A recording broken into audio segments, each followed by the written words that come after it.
Bonjour à tous et bienvenue sur le JT du Coin. Cette semaine dans la crypto, une affaire criminelle mais également un peu comique a fait surface. C'est l'histoire d'un Belge, coiffeur de son état, à la carrière plutôt réussie puisqu'il a pour client quelques footballeurs belges connus. Particulièrement actif sur les réseaux sociaux, il y affichait la vie palpitante d'un homme riche, ce qui a eu pour conséquence relativement prévisible de faire de lui une cible prioritaire pour les criminels.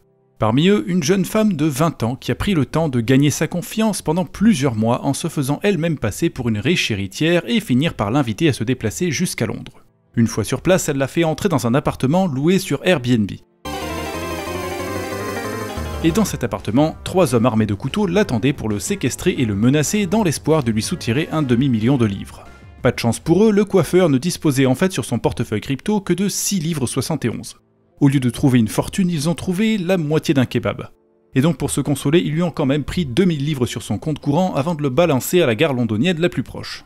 Sauf qu'en y arrivant, il a fini par retrouver la police qui a rapidement arrêté les 4 criminels.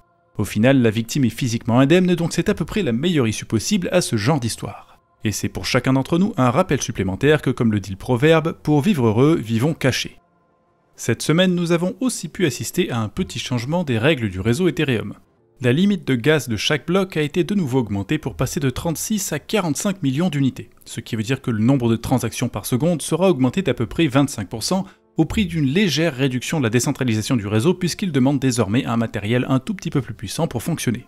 Et dans le monde réel, à Détroit, le conflit entre la ville et Realty progresse. En effet, ce mardi, la justice états-unienne a donné l'ordre à Realty de régler tous les problèmes constatés par la ville de Détroit sur ses propriétés dans un délai de 30 ou 90 jours en fonction de la sévérité des problèmes.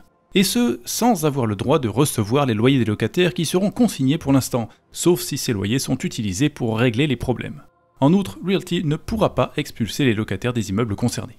La plateforme a rapidement répondu aux détenteurs de son jeton en indiquant notamment que cette mesure est temporaire et qu'elle ne tiendra qu'en attendant l'audience qui doit avoir lieu le 5 août au cours de laquelle Realty pourra présenter ses arguments au juge. Alors ce ne sera que début août que nous pourrons savoir qui a vraiment raison.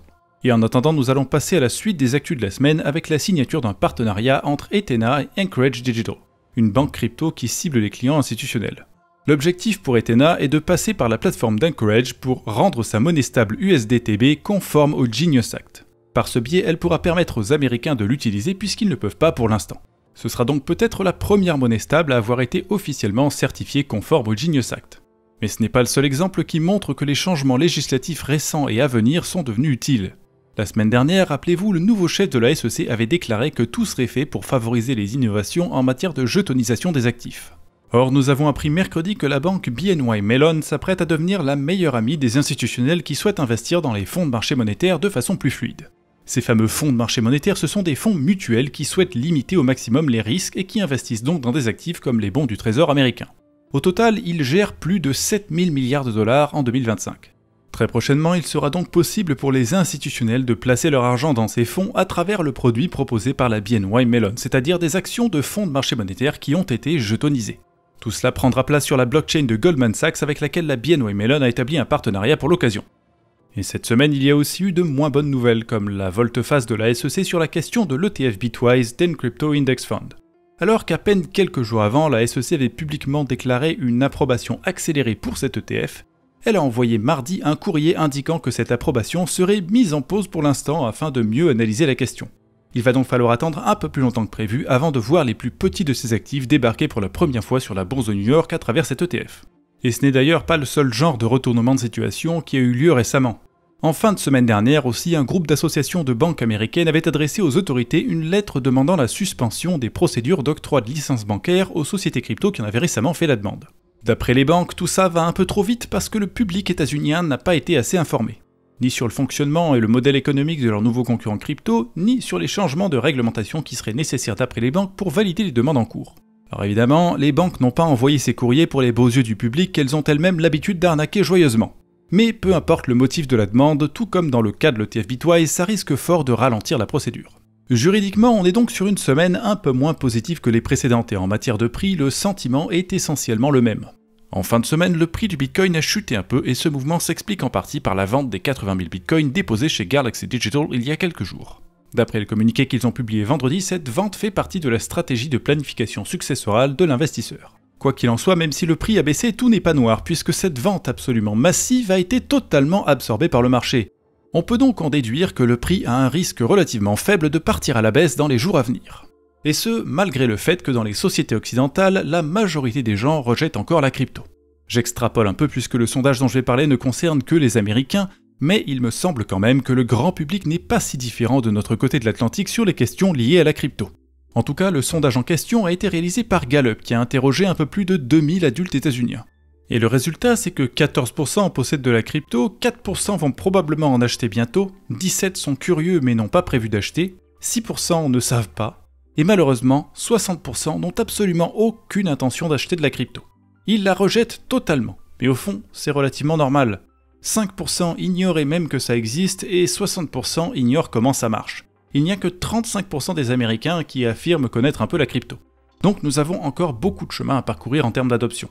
Et puis il y a au moins une bonne nouvelle, c'est que les 3 sondages réalisés par Gallup en 2018, 2021 et 2025 montrent que le taux d'adoption aux États-Unis est en hausse. Parmi les investisseurs ayant investi plus de 10 000 $, que ce soit en bourse ou ailleurs, on est passé de 2% de propriétaires crypto en 2018 à 17% aujourd'hui.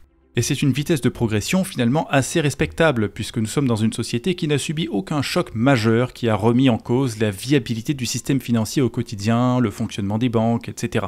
Les États-Unis d'aujourd'hui n'ont pas encore vécu de crise hyperinflationnaire comme les Zimbabwéens, ils n'ont pas vu leur compte bancaire se faire vider par le gouvernement comme les Chypriotes. Donc ils n'ont pas cherché à utiliser autre chose que le dollar, qui est déjà omniprésent et facile à utiliser.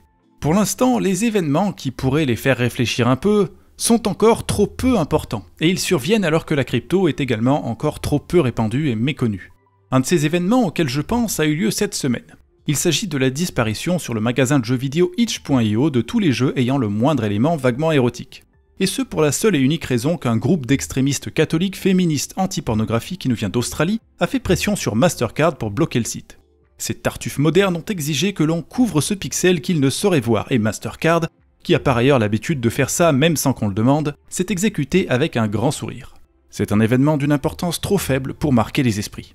En outre, il est assez compliqué de le contester sur le terrain de la moralité étant donné que la cible principale était cette fois-ci un jeu très difficilement défendable.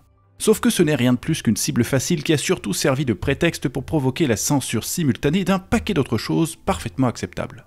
La moralité est un piège. Car au fond, le vrai problème, c'est qu'un petit groupe d'influence accompagné d'une seule grande société a le pouvoir de vous interdire de dépenser votre argent comme vous le souhaitez alors que ce que vous faites est parfaitement légal.